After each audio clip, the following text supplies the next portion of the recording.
भक्ति भाव भादो नदी, सबय चली गहराए। सरिता सोई सराहिए, जो जेठ मास ठहराए। भक्ति द्वारा साकरा राई दसवें भाय। मन ऐरावत होए रहा, कैसे होए समाए।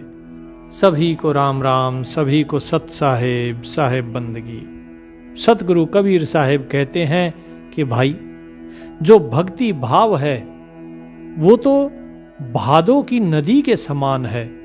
जो भाद्रपद का महीना होता है, भादवा भी बोलते हैं, भादो भी बोलते हैं, जिसमें बारिश होती है खूब। बोले भक्ति भाव तो वैसी नदी है जो भादों में उफान पर रहती है और खूब भर के चलती हैं, बहुत गहरी हो जाती हैं। ऐसा गहरा भाव होना चाहिए, वही भक्ति है। लेकिन वास्तविक क्या कहते हैं साहेब? सरिता सोई सराहिए, जो जेठ मास ठहराए।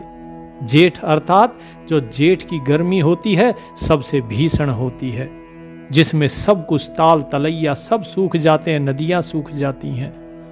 कबीर साहेब कहते हैं, अरे बरसात में तो हर नदी में पानी आ जाता है, लेकिन वास्तविक नदी तो वो है जो जेठ की गर्मी में भी भर के चले। अर्थात वास्तविक भक्ति तो वो है जो कठिन से कठिन परिस्थितियों में भी उस प्रभु की भक्ति ना छोड़े, वही वास्तव में भक्त है। साहेब कहते हैं कि भक्ति का जो द्वार है, भक्ति द्वारा सांकरा, कि भक्ति का जो द्वार है, जो दरवाजा है, वो बहुत ही संकरा है, बहुत बारीक है। इतना बारीक कि राई 10वें भाव, कि जो राई का दाना होता है उसके भी 10वें हिस्से से भी छोटा। और तुम उस दरवाजे में जाना चाहते हो, लेकिन उसमें से कैसे जाया जाएगा? क्योंकि तुम्हारा मन तो ऐरावत के समान, हाथी के समान विशाल बना हुआ है, और तुम उस राई के 10वें हिस्से से गुजरना चाहते हो। कैसे गुजर पाओगे? उसके लिए अपने मन को उतना छोटा बनाना होगा। तो ये जो मन, जो हाथी के समान, जो ऐरावत कहा जाता है, जो इंद्र का हाथी है, जिस पर इंद्र बैठकर चलता है, उस हाथी की बात हो रही है कि मन तो इतना विशाल हो गया और रास्ता इतना छोटा सा, बारीक सा, जाओगे कैसे? उसके लिए खुद को भी उतना ही छोटा बना लो, अपने मन को भी उतना ही छोटा बना लो, तभी वास्तव में भक्ति कर सकोगे। अब कबीर साहब ये सारी बातें समझा रहे थे, इतने में एक भगत जी आते हैं और कहते हैं, बोले महाराज क्षमा कीजिएगा, लेकिन क्या करें, जब घर में पत्नी परेशान करेगी तो ये भक्ति, जो भी आप ज्ञान दे रहे हैं, ये सब धरा का धरा रह जाता है। कबीर साहब मुस्कुराए और बोले, लगता है आज बीवी का बेलन खाकर आए हो, कलह करके आए हो घर में पत्नी के साथ। वो भगत जी बोले महाराज क्या बताएं? बोले कुछ कहने की जरूरत है ही नहीं, बताना क्या है? तुमने पहले तो ये बताओ कि अपनी पत्नी से सीखा क्या? बोले अरे महाराज, वो तो रोज कलह करती है, उससे भला बताइए मैं क्या सीखूं, क्या कलह करना सीखूं? कबीर साहब मुस्कुराए और बोले, इस संसार में कोई ऐसा नहीं है जिससे तुम कुछ ना कुछ सीख ना सको। और स्त्री तो तुम्हें भक्ति सिखाती है। अब जितने वहां पर बैठे थे वो बोलते हैं, बोले साहेब, कभी तो आप कहते हैं कि स्त्री माया का रूप है, और अब आप कह रहे हैं कि स्त्री भक्ति सिखाती है। कबीर साहब बोले, ये तो तुम्हारे नजरिए का खेल है। एक नजरिया तो ये कहता है कि आप सगुण देखो, एक नजरिया ये कहता है कि ईश्वर को आप निर्गुण देखो, एक नजरिया आपको सकारात्मक चीजें दिखाता है किसी भी वस्तु व्यक्ति की, लेकिन दूसरा नजरिया आपको नकारात्मक वस्तुएं दिखाता है, उसके नकारात्मक गुण दिखाता है। तो अब ये तो आपके नजरिए के ऊपर है कि आप कैसे देखना चाहते हो। मैं तो सभी में सकारात्मक ही देखता हूं, क्योंकि जो है सो है। नकारात्मक देखोगे तो तुम्हारा मन नकारात्मक हो जाएगा, तुम ईर्ष्या करने लगोगे, द्वेष करने लगोगे। तो जो व्यक्ति बोला कि महाराज फिर बताइए कि मुझे अपनी पत्नी से क्या सीखना चाहिए, क्योंकि हमारे पास तो इतनी बुद्धि है नहीं, हम ठहरे मूढ़ अज्ञानी अल्प बुद्धि। आप बताइए कि हमें स्त्री से क्या सीखना चाहिए। कबीर साहब बोले कि याद रखो, तुमने स्त्री को देखा है, बहुत सी स्त्रियों को देखा होगा, और स्त्रियां आकर्षक भी होती हैं, लेकिन जो स्त्री आक्रमण करती है वो आकर्षक नहीं होती। अगर कोई स्त्री तुम्हारे पीछे पड़ जाए और प्रेम का निवेदन करने लगोगे, अगर तुम प्रेम का निवेदन करो तो ठीक, लेकिन अगर स्त्री प्रेम का निवेदन करे तो तुम घबरा जाओगे, तुम वहां से भागोगे, क्योंकि वो स्त्री पुरुष जैसा व्यवहार कर रही है, वो स्त्रीत्व नहीं है। जिस तरह माता का गुण होता है मातृत्व, इस तरह स्त्री का गुण होता है स्त्रीत्व।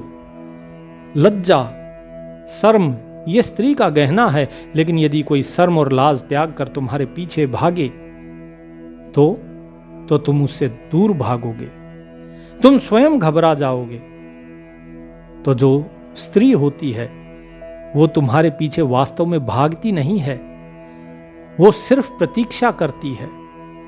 आज आप ध्यान से सुनो जो बता रहा हूं, क्योंकि स्त्री से भक्ति कैसे सीखी जाती है, इस चीज को अगर आज समझ गए तो फिर तुम अपनी स्त्री से भी भक्ति सीख जाओगे। कबीर साहब आगे बताते हैं कि वो प्रतीक्षा करती है, वो आपको उकसाती है, लेकिन आक्रमण नहीं करती।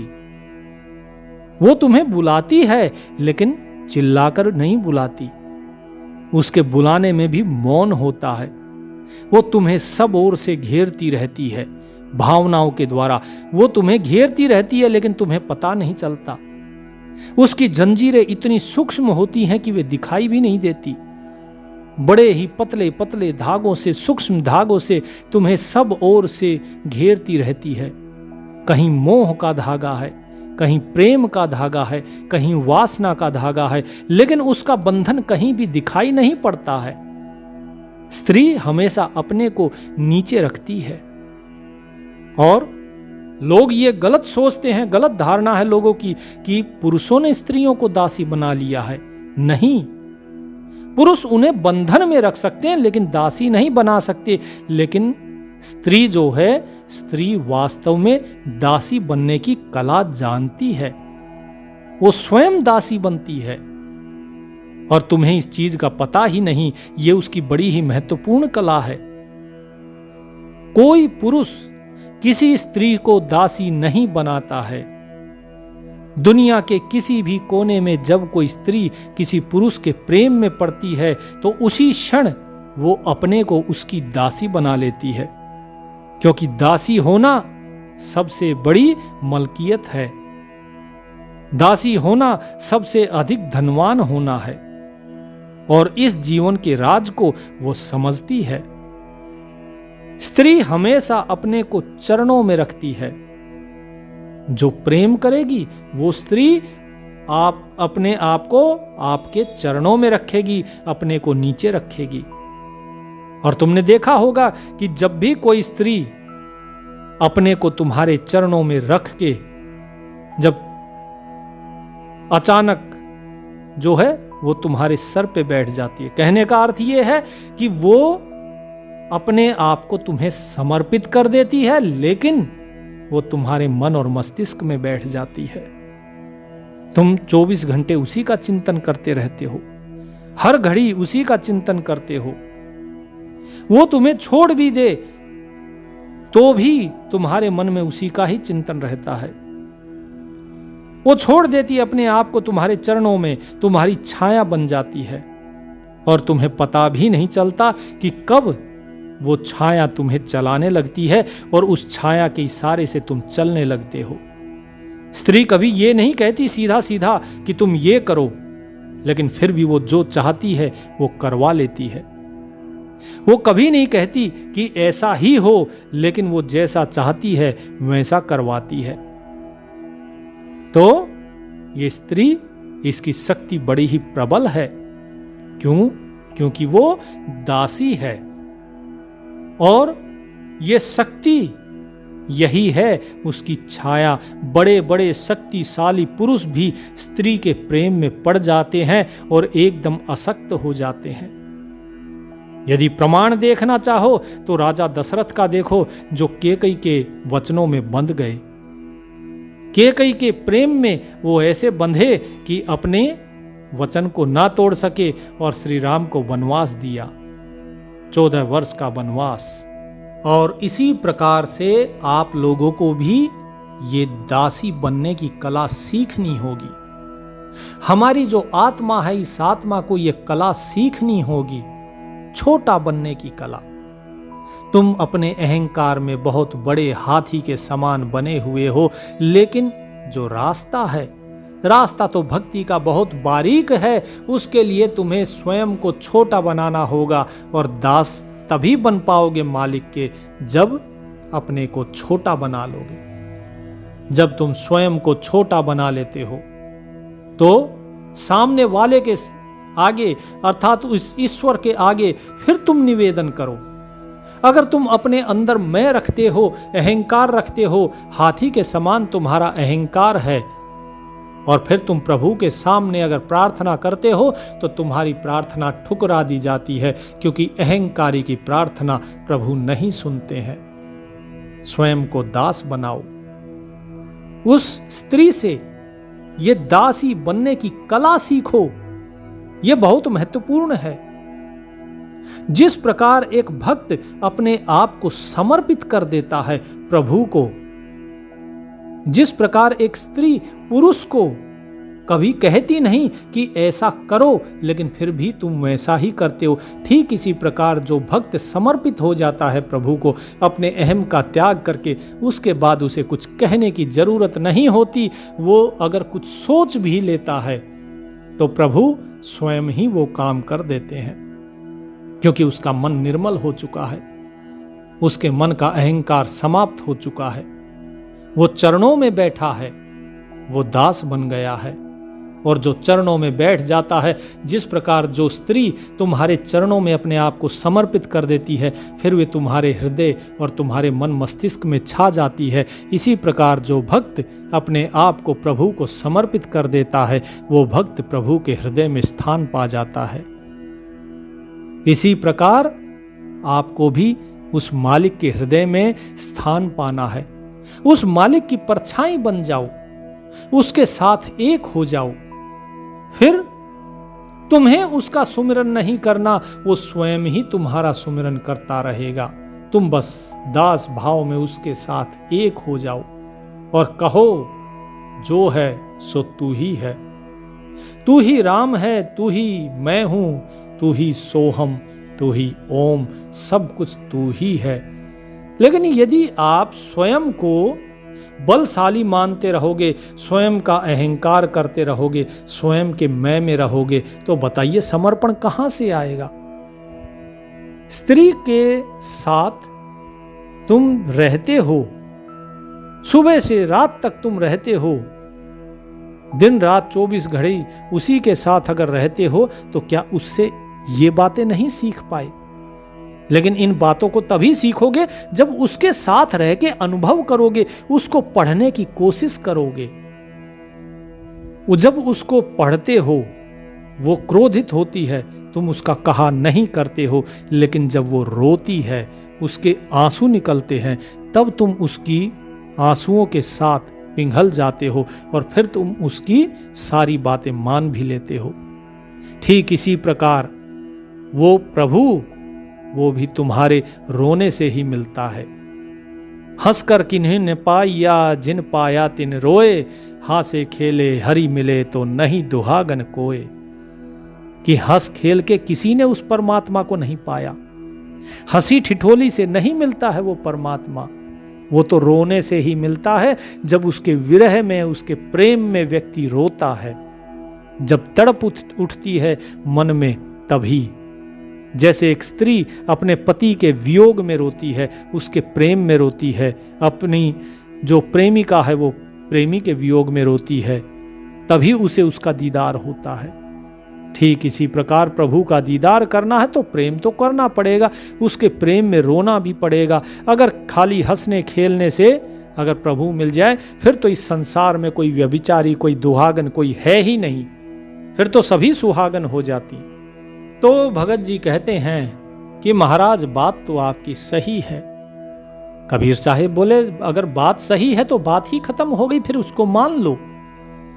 बोले लेकिन महाराज जो घर में इतना कलेश होता है, इतनी कलह होती है, उसका क्या करें? उसके अंदर कोई गुण मुझे तो नजर आता नहीं है, हमेशा हमेशा केवल और केवल कलह कष्ट यही रहता है घर में। उसको हमेशा चुगली निंदा इन्हीं सब में उसको आनंद आता है। कबीर साहेब बोले लेकिन अभी तो तुम उसकी चुगली निंदा कर रहे हो, ये कभी ना करना। कोई भी व्यक्ति चाहे तुम्हारा अपना हो या पराया हो, उसकी निंदा नहीं करना, क्योंकि जो व्यक्ति निंदा करता है वो दूसरे का कर्म अपने सर पे ले लेता है। एक बार एक राजा ब्राह्मणों को महल के आंगन में भोजन करा रहा था और राजा का जो रसोइया वो खुले आंगन में भोजन पका रहा था। उसी समय एक चील अपने पंजे में एक जिंदा सांप को लेकर राजा के महल के ऊपर से गुजरी। तो जो पंजों में दबा हुआ सांप था उसमें अपनी आत्मरक्षा के लिए उसने चील से बचने के लिए अपने फन से जहर निकाल कर फेंका। अब जो जहर था वो नीचे आकर और रसोइया जो लंगर ब्राह्मणों के लिए पका रहा था उस लंगर में उस सांप के जहर से मुख से निकली हुई कुछ बूंदें गिर गई, जिससे वो खाना विषैला हो गया, लेकिन किसी को कुछ पता नहीं चला। लेकिन फलस्वरूप वो ब्राह्मण जो भोजन करने आए हुए थे उन सब ने वो जहरीला खाना खाया और सांप बहुत ही विषैला था, तो सभी की खाना खाते खाते ही मृत्यु हो गई। अब जब राजा को सारे ब्राह्मणों की मृत्यु का पता चला तो उन्हें लगा कि भाई ब्रह्म हत्या हो गई है, तो और उसे बड़ा दुख हुआ। सभी लोग बहुत ही दुखी थे। अब जब यमराज के पास ये सारा मामला पहुंचा तो यमराज के लिए ये फैसला लेना बड़ा ही मुश्किल हो गया कि ये पाप कर्म किसके खाते में डाला जाए। एक तरफ राजा है जिसको पता ही नहीं था कि खाना जहरीला हो गया है, तो वो कैसे अपराधी हो सकता है। दूसरी तरफ रसोइया जिसको पता ही नहीं था कि खाना बनाते समय वो जहरीला खाना हो गया है, उसे तो मालूम नहीं कि इसमें जहर पड़ गया है। वो चील जो जहरीला सांप लिए हुए राजा के महल के ऊपर से गुजरी, वो तो अपने रास्ते पर जा रही थी, उसे क्या पता नीचे क्या चल रहा है। और वो सांप जिसने अपनी आत्मरक्षा में जहर निकाला, इनमें से कौन आखिर किसको दोषी माना जाए? कई दिनों तक ये मामला जो है वो यमराज के सामने रहा, लेकिन यमराज बहुत ही ज्यादा इसमें दुविधा में नजर आए। लेकिन कुछ समय के बाद एक बार नारद जी वहां से निकले तो नारद जी ने कहा कि यमराज जी शांति रखिए, धैर्य रखिए, जो इसका दोषी होगा वो भी आपके समक्ष बहुत जल्दी ही आ जाएगा। और फिर एक दिन ऐसा हुआ भी। कुछ समय के बाद कुछ ब्राह्मण उस राजा से मिलने के लिए आए उसके राज्य में। तो किसी महिला से उन्होंने रास्ता पूछा कि माई महल का रास्ता बता दो। उस महिला ने महल का रास्ता तो बता दिया, लेकिन रास्ता बताने साथ साथ ब्राह्मणों से यह भी कह दिया, देखो भाई जरा ध्यान रखना, ये राजा आप जैसे ब्राह्मणों को खाने में जहर दे के मार देता है। अब बस जैसे ही ये महिला ने शब्द कहे उसी समय यमराज ने फैसला ले लिया कि उन मृत ब्राह्मणों की मृत्यु के पाप का जो फल है वो इस महिला के खाते में जाएगा, उसे उस पाप का फल भोगना होगा। अब जो भगत जी बैठे थे उन्होंने कहा, बोले प्रभु ये क्या बात हुई, महिला ने भी तो किसी को नहीं मारा, तो फिर महिला के खाते में क्यों गया? कबीर साहब ने कहा क्योंकि महिला ने निंदा करी।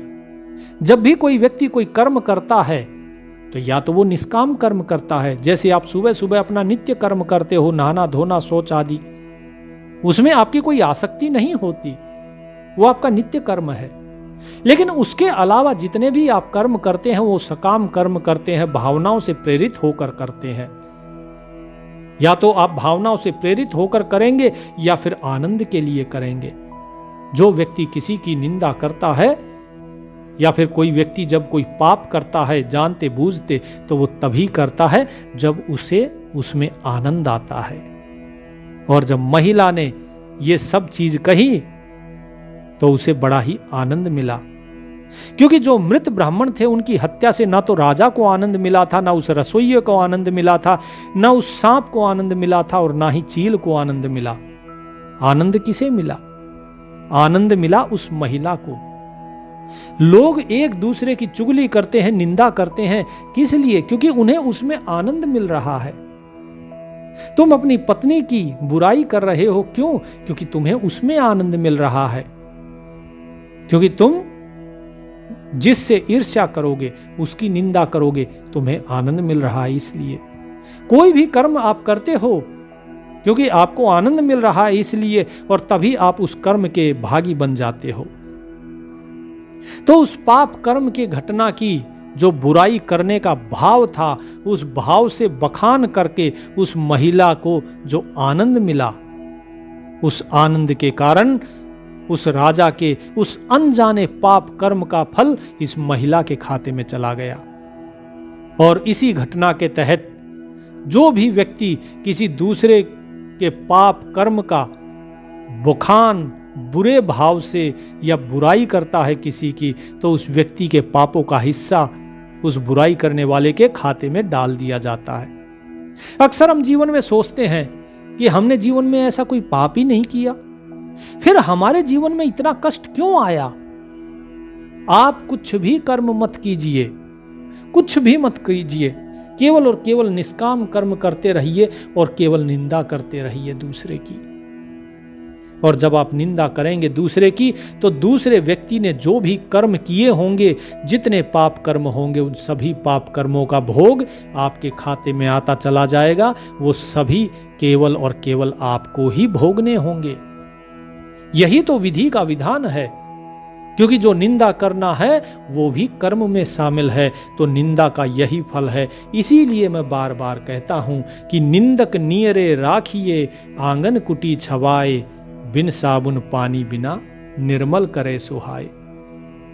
कि जो निंदा करने वाला व्यक्ति है उसको अपने आंगन में रखो, उसे बड़े अच्छे से रखो, बड़े सुख से रखो, क्योंकि वो तुम्हारी जब निंदा करेगा तो धीरे धीरे तुम्हारे जितने भी पाप कर्म हैं वो सभी पाप कर्म वो अपने ऊपर ले लेगा, और उस आपके जितने पाप कर्म है वे कटते चले जाएंगे, और आपका जो जीवन है, जो आपने पाप किए हैं, वो सब समाप्त हो जाएंगे और आपका जीवन निर्मल हो जाएगा। इसीलिए कभी किसी की बुराई नहीं करना। अब वो भगत जी बोले महाराज अब घर में इतनी कल है, बताइए फिर मैं क्या करूं?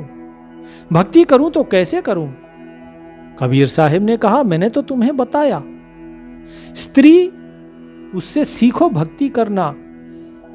लेकिन वो व्यक्ति बोला महाराज यदि किसी की स्त्री प्रेम नहीं रखती हो अपने पति में, तो क्या उससे भी कुछ सीखा जा सकता है? उसके साथ फिर क्या करें? निंदा उसकी कर नहीं सकते हैं।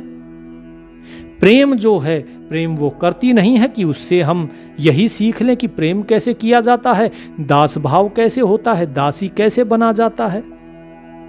तो बताइए क्या करें? कबीर साहिब ने कहा तो बड़ा छोटी सी बात है कि भाई क्षमा कर दो, केवल क्षमा कर दो और कुछ नहीं। क्योंकि यदि क्षमा कर दोगे तो तुम बहुत सी चीजों से बच जाओगे। वो कुछ कहेगी, तुम कुछ कहोगे तो झगड़ा बढ़ेगा, गाली गलौच होगा तो कष्ट बढ़ेगा, झगड़ा बढ़ेगा। गाली से सब उपजे कलह कष्ट और मीच, हार चले सो संत हैं, लाग मरे सो नीच। जो व्यक्ति सामने वाले के किसी कुकृत्य को क्षमा करके और अपने रास्ते चल देता है वही संत है। लेकिन जो दूसरे की बातों में आकर और फिर वापस उसी के साथ गाली गलौज में लग जाता है, उस व्यक्ति को नीच के अलावा और कुछ नहीं कहा जा सकता, क्योंकि ना वो संत है ना ही वो सामान्य व्यक्ति। सामान्य व्यक्ति गाली नहीं देता और संत कभी वाद विवाद नहीं करते, और नीच व्यक्ति वो किसी को क्षमा नहीं कर सकता। इसीलिए तुम क्षमा करना सीखो।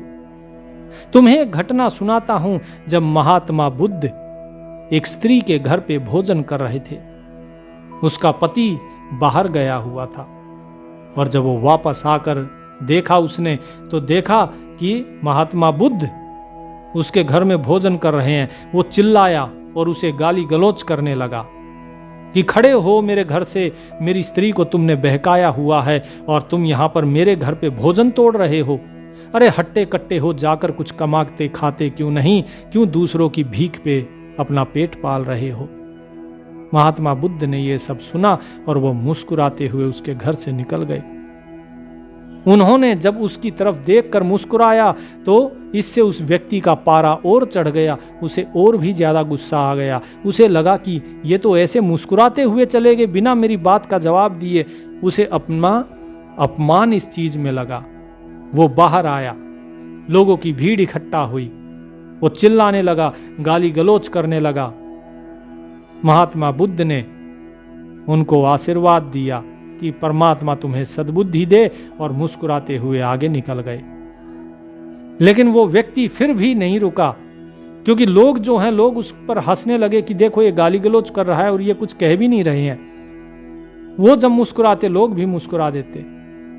अंत में जब वो फिर जाने लगे तो जाते जाते वो व्यक्ति उनके आगे आता है और कहता है कि थू है तुम्हारी जिंदगी पर, जो मांग कर खाते हो, अपनी मेहनत की नहीं खा सकते, और उनके मुंह पर थूक देता है। जैसे ही वो थूकता है तो महात्मा बुद्ध उसे अपने हाथ से पोंछ देते हैं और फिर से मुस्कुराकर आगे बढ़ जाते हैं। जब वो व्यक्ति वापस घर आता है, घर आने बाद उसकी पत्नी कहती है कि तुमने ये क्या किया? अरे वो इतने महान संत हैं, वो भगवान बुद्ध हैं, और तुमने उनका निरादर किया। तुम घोर पाप के भागी बनोगे, तुम्हें तो नरक में भी जगह नहीं मिलेगी। उसकी पत्नी की ये बातें रात भर उसे परेशान करती रही कि क्या मैंने वास्तव में किसी संत का अपमान किया है? क्या मैंने किसी महात्मा को बेकार में ही इतना अपमानित किया और मैंने उनके चेहरे पर थूका? तो ये बातें उसे बड़ा परेशान करती रही, और अगले दिन वो भगा भगा गया और जाकर महात्मा जी से माफी मांगी। महात्मा बुद्ध बैठे हुए थे एक वृक्ष के नीचे। वो बोले कि भाई मैं तुम्हें माफ नहीं कर सकता हूं। अब उनके जितने भी अनुयायी थे वो सभी आश्चर्यचकित हो गए कि जो स्वयं क्षमाशील हैं, जो सभी को माफ करते हैं, वो इस व्यक्ति को, इस सेठ को क्यों नहीं क्षमा कर रहे? जब उस व्यक्ति ने कारण पूछा कि आप मुझे क्यों क्षमा नहीं कर रहे हैं, आप तो क्षमाशील हैं, तो महात्मा बुद्ध ने कहा कि जब तुमने मेरा कुछ बिगाड़ा ही नहीं तो मैं क्षमा किस बात के लिए करूं? बोले कि कल मैंने आपके मुंह पर थूका, आपको गालियां दी, आपको बहुत बुरा भला कहा। तो महात्मा बुद्ध ने कहा कि वो घटना तो कल की थी और मैं आज में बैठा हूं। मैं कल की घटना में कभी रहता ही नहीं। कल की बात कल पर छोड़ दो और आज की बात करो। यदि तुम्हें लगता है कि तुमने कल गलत किया था तो उसके लिए तुम अपने मन में पश्चाताप कर चुके हो, तुम्हें क्षमा मिल चुकी है, अब तुम आगे की बात करो। तो कबीर साहब कहते हैं कि जिस तरह बुद्ध ने उस व्यक्ति को ये समझाया, इसी प्रकार मैं भी तुम्हें यही समझा रहा हूं कि व्यक्ति को हमेशा दूसरे को क्षमा करना चाहिए और अपने अतीत से निकल के वर्तमान में जीना चाहिए। तुम अपनी पत्नी के बारे में बता रहे हो कि कल उसने ऐसा किया, इससे पहले उसने ऐसा किया, वो रोजाना झगड़ती है। जो चीज पीछे बीत गई उसको जाने दो और जो अब है उसमें रहो, क्योंकि भक्त हमेशा वर्तमान में रहता है, केवल प्रभु के ध्यान में रहता है, ना कि कभी अतीत में जीता है। जो अतीत में जीता है वो अतीत के खूंटे से बंधा रहता है। क्या समय किसी के लिए रुकता है? और यदि समय किसी के लिए नहीं रुकता तो तुम किस कारण से किसी और के लिए रुके हुए हो। इस संसार में हमें किसी से भय करने की जरूरत नहीं, किसी से शिकायत करने की जरूरत नहीं है। और एक बार की घटना मैं आपको बताता हूं।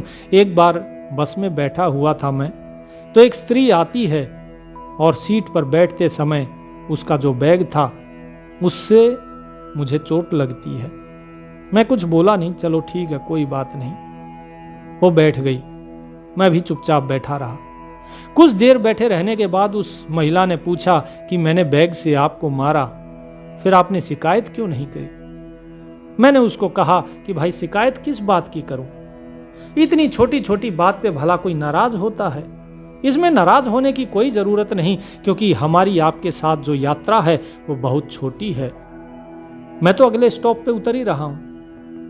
मेरे इस उत्तर से वो महिला थोड़ी भावुक हुई। उसी समय एक जो पुरुष था वो भी मतलब उसी सीट पर आ रहा था। उसकी कोहनी मुझे लगी, मैंने उसे कुछ नहीं कहा, उसको बस बुलाया, माँ भाई आप बैठो इधर। मैं खड़ा हो गया और सीट पर उसे बैठा दिया और मैं आगे की तरफ निकल गया। मेरा स्टॉपेज आया और मैं उतर गया। लेकिन मैं देख रहा था उतरने से पहले कि वो महिला मेरी तरफ इशारा करके उस व्यक्ति से कुछ बात कर रही थी। एक दिन इसी प्रकार घूमते फिरते वही महिला और वो व्यक्ति दोनों मेरे को मिले, तो वो बोले कि आपसे हम माफ़ी मांगना चाहते हैं। मैंने पूछा किस लिए भाई। बोले उस दिन हमने जानबूझकर आपको कोहनी मारी थी और इन्होंने भी जानबूझकर हमें जो बैग था हमारा वो बैग आपको मारा था ताकि आप उस सीट से खड़े हो जाएं और हम उस सीट पर बैठ सकें। मैंने उनसे कहा तो इसमें कोई बात नहीं। अरे यात्रा बड़ी छोटी सी है, ये सब बेकार की बातें होती हैं। इन बेकार की बातों से हमें कभी भी बहस जलन ये सब नहीं करना चाहिए। हमें दूसरों को माफ करना चाहिए। हमें यह समझना चाहिए कि इस संसार में हमारा समय बहुत ही कम है और इस समय को अगर बेकार की बहस जलन, दूसरों को माफ ना करना, असंतोष, नकारात्मक भावनाएं, इन सब चीज़ों में उलझकर अगर हम लगे रहेंगे, इस समय को व्यर्थ करते रहेंगे, तो ये समय और ऊर्जा इन दोनों की मूर्खतापूर्ण बर्बादी है। किसी ने आपका दिल तोड़ा है, ठीक है शांत रहिए, क्योंकि यात्रा बहुत छोटी है। हम कुछ ही देर के लिए तो आपस में मिले थे। अगर मैं उसी चीज पर अगर आपके साथ बहस करता, लड़ता, झगड़ता, तो मेरा आगे का पूरा दिन खराब हो जाता। क्यों? क्योंकि मेरे दिमाग में वही बातें रहती। तो उन दोनों को मेरी बात समझ में आई कि हाँ, तो उन्होंने कहा कि आगे से हम इस प्रकार की गलती फिर नहीं करेंगे। हम तो आज तक यही करते आए थे, जब भी किसी सीट पर बैठते, किसी को बैग मारा, उसके साथ बहसबाजी करती, एक दो लोग जो हैं हमारे साथ जुड़ जाते, फिर उसको खड़ा करके हम सीट पर बैठ जाते थे। मैंने उनसे कहा कोई बात नहीं, अपने बर्ताव को बदल लीजिए, क्योंकि ये समय है, ये समय किसी को नहीं छोड़ता है। किसी ने आपका दिल तोड़ा है, शांत रहिए, क्योंकि यात्रा बहुत छोटी है। ये जीवन कब समाप्त हो जाएगा किसी को नहीं पता है। हो सकता है अगला पल हो या ना हो। किसी ने धोखा दिया है, धमकाया है, आपका अपमान किया है, कोई बात नहीं, आराम कीजिए, तनाव मत लीजिए, क्योंकि यात्रा बहुत छोटी है। किसी ने बेवजह आपका अपमान किया है तो भी शांत रहिए, नजरअंदाज कर दीजिए, क्योंकि ये यात्रा बहुत छोटी है। किसी ने अप्रिय टिप्पणी की, आपके ऊपर कमेंट कर दिया, तो भी माफ़ कर दीजिए, उसे भी नज़रअंदाज कीजिए। अपनी दुआओं में उन्हें याद रखिए और निस्वार्थ प्रेम कीजिए, क्योंकि यात्रा बहुत छोटी है। और इस छोटी सी यात्रा में कब श्वास, हमारा अंतिम सांस कौन सा हो, किसको पता है? किसी को तो नहीं पता। यात्रा की लंबाई किसी को नहीं पता। कल किसने देखा है? ये सफर कब रुक जाएगा कोई नहीं जानता। तो अपने मित्रों, रिश्तेदार, परिवार सभी का सम्मान करें, उनका आदर करें। हम दयालु, प्रेमपूर्ण और क्षमाशील बने। कृतज्ञता और आनंद से हमारा जीवन भरा होना चाहिए, क्योंकि सचमुच हमारा साथ ये सफर बहुत छोटा है। अपनी मुस्कान सभी के साथ बांटिए, जिंदगी को सुंदर और आनंदमय बनाइए। चाहे कितना ही समूह कितना ही बड़ा क्यों ना हो, लेकिन यात्रा तो हमारी बहुत छोटी है। किसे कहाँ उतरना है ये तो किसी को भी नहीं मालूम।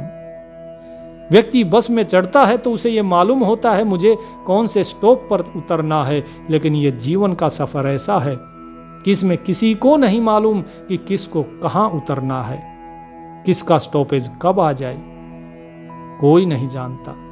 इसीलिए सभी को क्षमा करो, सभी से प्रेम करो।